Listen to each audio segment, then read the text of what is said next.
여러분 안녕하세요. 행복한 노후를 준비하는 금태연구소의 박정현입니다. 지난주에는 국내외 증시 모두 큰 폭의 하락세를 보였는데요. 그동안 미국 우선주의 정책을 표방한 트럼프에 대한 기대감으로 미국 증시가 강세를 보였었는데, 미국 시장 역시 최근 트럼프의 예측 불가능한 그런 여러 가지 행동과 코멘트로 인해서 약세의 흐름을 보여주고 있습니다. 특히 지난주에는 캐나다와 멕시코에 대한 관세 부과, 그리고 또 중국에 대한 추가 관세에 대한 부분들을 예고하면서 시장의 불안감을 일으켰고요. 그리고 우크라이나와의 광물 협정을 앞두고 젤렌스키와 설전을 벌인 끝에 결국은 노딜로 마무리가 됐습니다.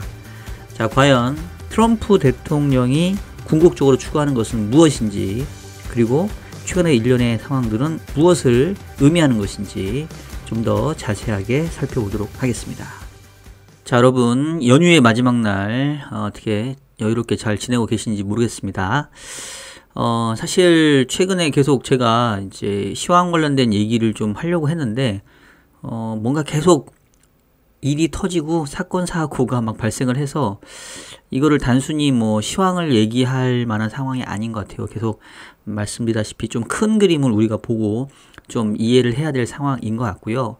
일단 팩트로 보게 되면은 지난주에 국내 증시가 제법 큰 폭의 조정을 보인 거는 맞죠. 다들 아시는 것처럼 나스닥이 한 3% 중반 정도 하락을 했고, 코스피 코스닥도 4%대 3%대 큰 폭의 하락세를 보였습니다.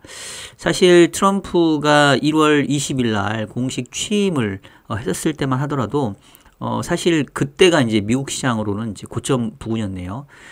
이 트럼프가 가져올 어떤 친기업 정책들, 그 다음에 미국 우선주의 정책, 이런 걸로 인해서 뭐 미국 주가도 뭐 상당히 강세를 보일 걸로 예견이 됐었는데, 지금 보게 되면은 이제 그 이후의 움직임은 상당히 좀 불안한 모습들을 보여주고 있고요.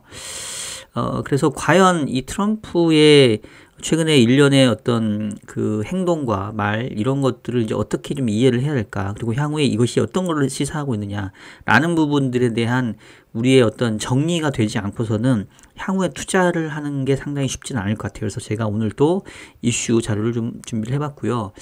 일단 기본적인 그 생각은 현재 눈앞에 가장 보여지는 게 이제 관세 위협인데, 궁극적인 목표는 다른 곳에 있지 않냐. 그리고 요즘에 제2의 플라자 합의라고 일컬어지는 마라라고 합의라는 부분들이 심상치 않게 이렇게 많이 언급되고 있는데, 과연 어떤 것을 의미하고 향후에 어떠한 파급 효과를 낳을 수 있을지 오늘 한번 제 생각을 나름대로 좀 말씀드려보도록 하겠습니다. 사실 생각이 100% 정리는 되지는 않았어요. 저도 계속 자료를 보면서 공부하다가 일단은 제가 현재까지 정리한 내용들을 여러분들께 공유 드릴 테니까 여러분도 한번 들어보시고 여러분들의 의견들 추가로 댓글 남겨주시면 좋겠습니다. 자, 일단은 트럼프의 관세 관련된 발언들이 계속 바뀌고 있습니다. 일단 뭐 취임 전만 하더라도 이제 크게 보면 현재로서는 그 관세를 매기고 있는, 앞으로 그 매길 거라고 예고하고 있는 건 이제 유럽 연합인데, 이제 그거는 빼고 일단 현재 관세 그가 그 어떻게 보면 공식화된 걸 보면은 멕시코하고 캐나다하고 이제 중국인데, 취임 전만 하더라도 취임 첫날에 멕시코, 캐나다 25% 관세 부과하고, 뭐 중국은 원래 60%라고 했다가 뭐 또 10% 했다가 뭐 이렇게 말을 좀 바꿨어요. 근데 취임한 이후부터는 뭐 2월 1일부터 멕시코, 캐나다는 좀 유예해 줄 거다. 한 달 정도 유예해 주고, 이제 결국은 이 마약 전쟁 관련된 부분이니까 펜타닐 관련된 부분, 그 다음에 뭐 무슨 불법 이민자들이 이제 넘어오는 이 국경과 맞대고 있는 멕시코, 캐나다한테는 이제 그런 거 너 하는 거 봐서 해주겠다. 이제 뭐 이렇게 얘기했다가 또 1개월 유예해 줄 거라 했다가 관세 부과는 4월 2일이라고 했다가 또 지난주 후반에는 또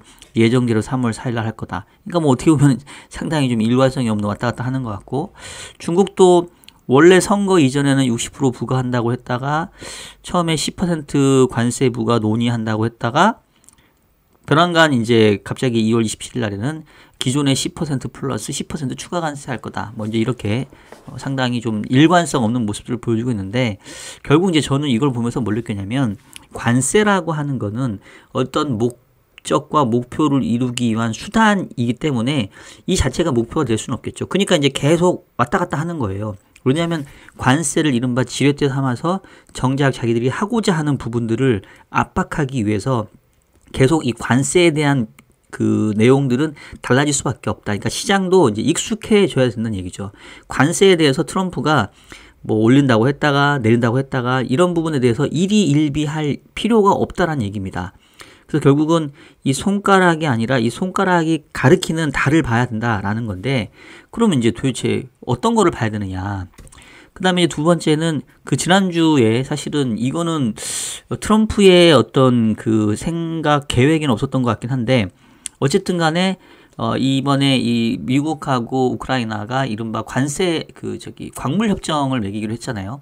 우크라이나가 일단 평화를 담보로 해서 이제 어떻게 보면 미국에게 평화 그 보장을 이제 승인받는 대신 뭐 우크라이나에서 발생하는 이제 광물에 대한 개발 이익을 이제 공유하는 이제 이런 형태였는데, 뭐 뉴스나 유튜브 보신 분 아시겠습니다만은 그 오벌 오피스인가요? 뭐 정확한 이 명칭 제가 까먹었는데, 그 트럼프의 그 대통령 집무실인가에서 이렇게 쭉 모였는데, 그 부통령하고 이 젤렌스키하고 그다음에 트럼프하고 막 셋이, 이게 전 세계로 지금 생중계되고 있는데, 트럼프가 뭐 이 대단한 TV 쇼가 되겠다라고 이렇게 자조적인 표현을 할 정도로 상당히 이제 아주 어떻게 보면은 좀 부끄러운 민낯이 벌어졌고, 이제 아무 딜도 일어나지 않는 상태에서 이제 젤렌스키가 백악관을 떠나는 이제 초유의 외교 실패가 이 참혹한 사태가 벌어졌는데, 그런 이후에 이제 결국은 트럼프는 이제 젤렌스키가 마음에 안 드는 거죠. 그래서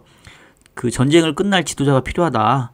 이 젤렌스키는 지금 선거를 통해서도 된 것도 아니지 않냐. 다시 뽑아라 니네. 이제 대놓고 남의 나라 대통령을 지금 바꿔라 마라 하는 상황이 됐고, 젤렌스키는 굴욕적으로 이제 회담장에서 이런 모습들을 참기 힘들어서 결국은 이제 그 자리에서 이제 트럼프와 이 벤스 부통령과 설전한 이후에 이제 아무 소득 없이 이제 떠났는데, 뭐 사실 이게 어떻게 보면 약소국의 서름인 것 같아요. 저는 이제 그 마음은 이해를 할 것 같긴 한데, 문제는 이제 그 뒤에 후폭풍이 이 우크라이나 입장으로서는 이게 만만치 않다는 거죠. 그래서 결국은 이제 차분히 생각해 보니까 자기도 뭔가 너무 욱한 것 같아서 미국하고 광물 협정을 다시 할 거다라는 그런 내용들을 다시 지금 얘기를 하고 있는 상황인데, 여기서 제가 느낀 건 뭐냐면, 더 이상 미국이 제공하는 안보 우산이 공짜가 아니다.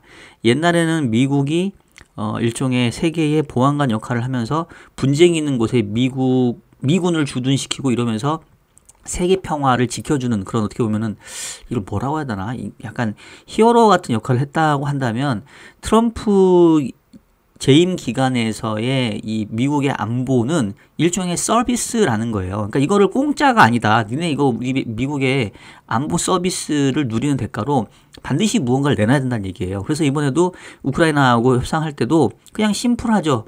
니네 그동안 우리가 미국이 너네한테 많이 무기 지원해줬지. 그러면 그거를 갚아야 되는데, 니네 지금 뭐 돈 없으니까 니네가 보유하고 있는 광물 자원 나중에 개발해서 이익 낼 때 그 이익을 우리 미국하고 절반 쉐어해. 뭐 이렇게 지금 상당히 비즈니스적인 마인드로 지금 접근하고 있다는 겁니다. 이게 제가 봤을 때 상당히 핵심인 것 같은데, 지금 앞선 두 가지예요. 첫 번째는 관세에 대해서 왔다 갔다 하는 이유가 뭐냐. 그 다음에 이 미국의 안보 서비스를 제공하는 것에 있어서 더 이상 공짜가 아니다라고 얘기하는 이 두 가지의 키로 봤었을 때, 제가 봤을 때는 지금 우리가 주목을 해야 되는 거는 바로 이 사람입니다. 이게 누구냐면 스티븐 미란이라는 사람인데, 물론 저뿐만 아니라 다른 곳에서도 많이 이런 부분들을 접해 보일 수도 있어요. 근데 저도 이제 공부를 하면서 최근에 좀 더 자세하게 알게 됐는데, 이 사람이 최근에 대통령 경제자문위원회의 위원장으로 지명이 됐습니다. 이 사람 아직 통과됐는지까지는 제가 파악을 못했어요. 근데 이 스티븐 미란이라는 사람이 어떠한 배경을 갖고 있냐면, 일단 하버드대에서 경제학 박사를 취득했고, 트럼프 일기 때는 뭐 재무부의 경제정책 선임 고문을 했고, 뭐 허드슨베이 캐피탈 매니지먼트의 수석 전략가로 뭐 재직했고 어쩌고저쩌고 하는데, 이 사람의 정책적인 성향을 보게 되면 관세를 이용해서 협상에 우위를 점하는 트럼프의 어떤 생각을 적극적으로 지지를 하고 있고, 대신 관세는 점진적으로 시행되어서 이제 주식시장에 좀 충격을 최소화해야 된다. 그 다음에 뭐 비트코인의 지지자 뭐 이렇게 해가지고 약간 트럼프랑 결이 비슷해요. 트럼프의 그 생각을 추종을 하고 있는 건지, 아니면 이 사람도 이 트럼프가 어떻게 보면 그 맹신하고 있는 이른바 미국 우선주의의 어떤 그 결에 같이 있는 사람인지, 그러니까 원래 이 사람이 그런 사람이었는지 아니면 그런 사람을 뽑은 건지 잘 모르겠지만 어쨌든 지금까지는 이 사람의 어떤 성향이나 정책적인 제안들이 이 트럼프 정책에 고스란히 녹아들고 있다. 이제 이렇게 좀 봐야 되겠고요. 이 사람이 2024년 11월, 작년 11월에 이른바 스티븐 미란 보고서라는 거를 발표를 했다고 합니다. 그래서 원문을 제가 찾아보려고 했는데 찾지를 못했어요. 그래서 여러 가지 그 서칭 앱과 뭐 GPT에도 물어보고 해서 이 사람이 스티븐 미란 보고서에서 뭘 얘기했는데 이게 41페이지짜리인가 뭐 그렇다고 하더라고요. 그래서 한번 요약해줘라 했더니 크게 5가지 요약해줬는데요.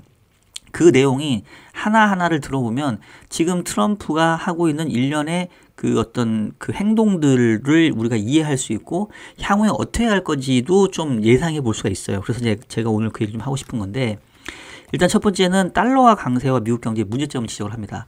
이 스티븐 미란은 기본적으로 달러화 강세가 미국 제조업의 수출 경쟁력을 악화시키고, 그리고 이렇게 해서 공장이 폐쇄되니까 중산층이 경제적 어려움이 발생하고, 그러니까 이 사람들이 인생에 낙이 없으니까 마약이나 이런 것들에 손댄다. 그러니까 최근에 마약에 대해서도 강조하는 게 결국은 이 마약의 근본적인 문제가 이 러스트 벨트라고 하는 미국의 제조업이 그 어려움을 겪고 공장이 폐쇄됐기 때문에 일자리를 잃은 미국 사람들이 할 일이 없으니 마약에 손을 댔다라는 관점인 거예요. 그러니까 결국은 마약 문제이지만 올라가다 보면은 미국 제조업의 어떤 그 폐해를 지향하고 있고, 미국 제조업이 왜 이렇게 망가졌냐? 결국은 달러화가 강하다라는 달러화 강세에 대한 상당한 거부감을 드러내고 있는 게 지금 바로 이 스티븐 미란의 기본적인 스탠스입니다.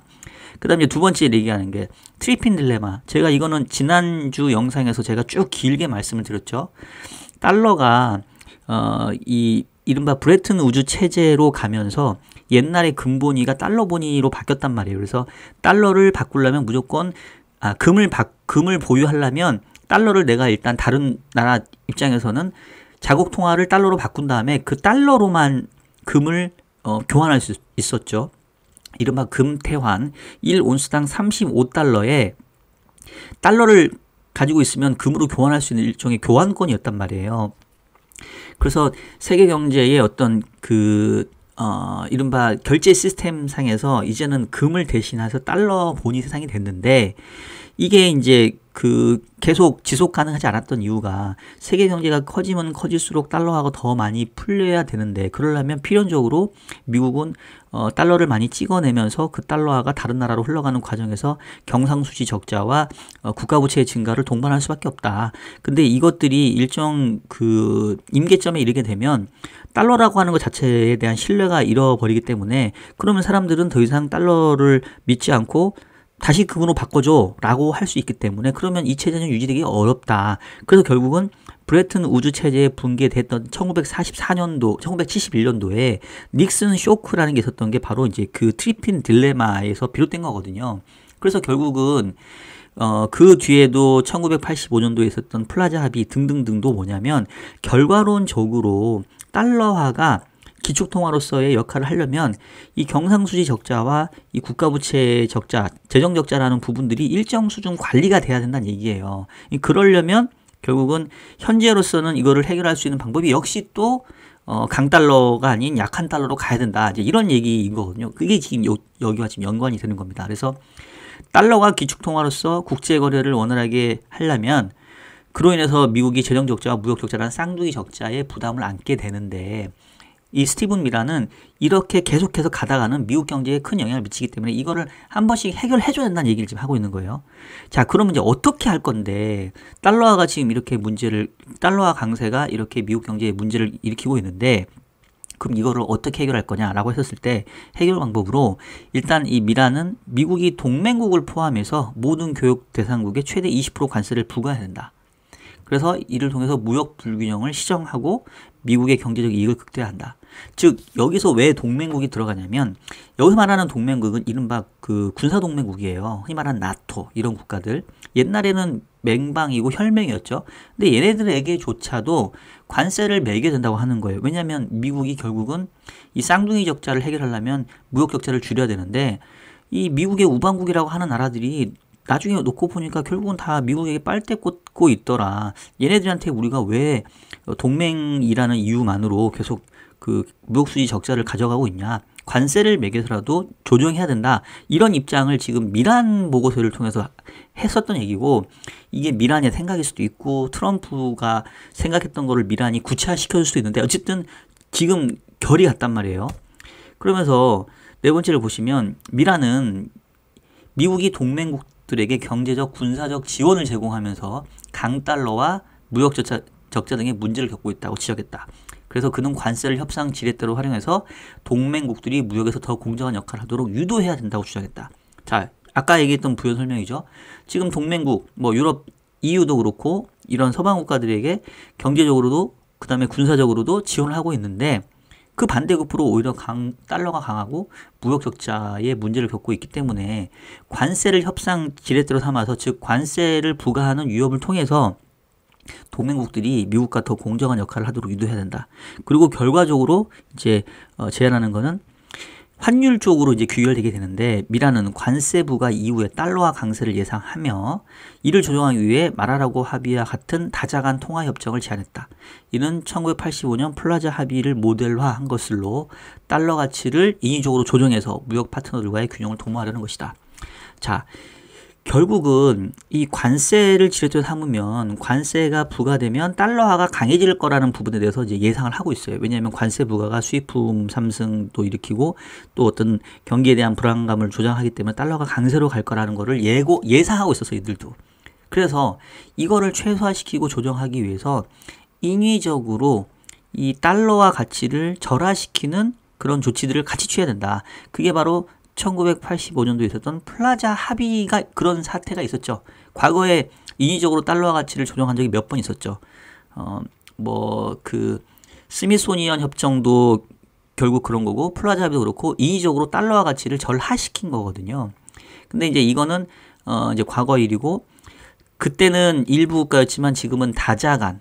왜냐하면 지금 미국에게 무역 수지 적자를 안긴 나라들이 많기 때문에 다자간 협정을 필요로 하고, 이제 마라라고는 이 트럼프가 보유한 그 호텔이죠. 트럼프가 가지고 있는 휴양지에 있는 호텔. 그래서 마라라고 합의라는 게 여러분 한번 뉴스에 검색을 해보시면 꽤 많이 요즘 언급이 되고 있습니다.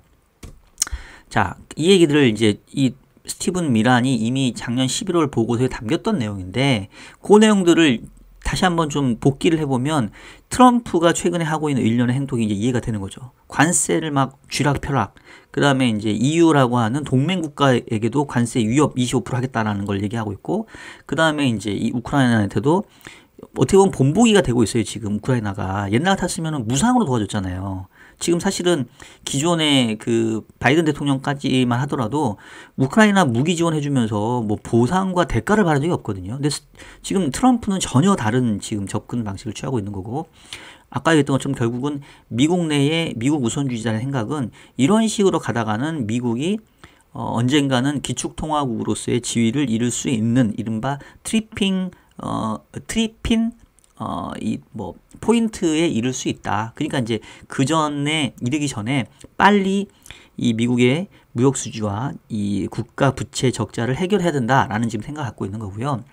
당시 브레튼 우즈 체제의 한계점, 금이 이론상 35달러로 고정되어 있고, 이 미국 달러를 기준으로 다른 나라들과 이제 고정환율제를 맺고 있었는데, 글로벌리 교역량이 커지면 커질수록 달러를 더 발행을 해야 되는 상황이었단 말이에요. 근데 문제는 미국이 달러를 발행하는 족족 금을 보유해야 되는데 충분히 보유하지 못했고, 뭐 당시의 기록에 의하면 실제 금 보유한 거는 4분의 1밖에 안 됐다고 해요. 그러니까 나중에 이제 사람들이, 다른 나라들이 우르르 몰려와가지고 야 달러 다시 돌려줄 테니까 금으로 다시 돌려줘 라고 하면, 미국은 달러를 받는 즉시 바로 금으로 바꿔줘야 되는데 바꿔줄 금이 4분의 1밖에 없으니까, 그러니까 어떻게 보면 이제 뭐라고 해야 되나, 이거 뻥친 거죠. 블러핑 한 거죠.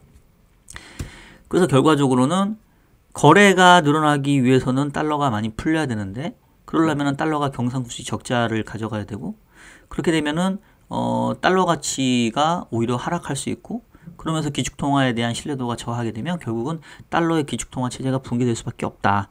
그러니까 이제 더 이상 이 체제는 유지될 수 없다. 이래서 이제 브레튼 우즈 체제가 이제 붕괴가 됐던 건데, 문제는 지금 상황이